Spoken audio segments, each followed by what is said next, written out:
For number 5, it says arcsecant. I don't like it written that way, but I put it in here because you'll see it in your book. I'm going to just rewrite it as inverse secant of 5x under that square root. Well, for this one, we're going to use chain rule more than just like what's inside of the inverse trig function. We have the square root is the outsidemost function, the inverse secant, and then we have the 5x. So there's 3 parts here.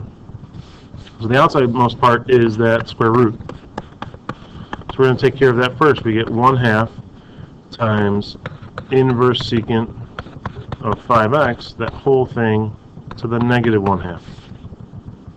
So that's the derivative of the square root part. Times the derivative of the inverse secant, that's what we just learned today, that's 1 over u, so 5x, times the square root of u squared, 5x squared, minus 1. Then we have to multiply by the derivative of 5x, so just times 5. Well, we're going to kind of simplify where we can. The 5's will cancel out.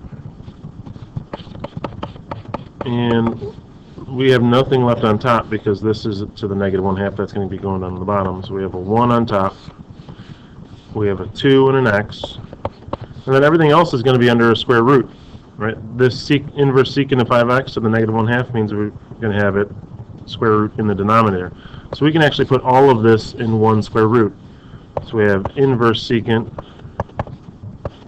of 5x times this, which would be 25x squared minus 1.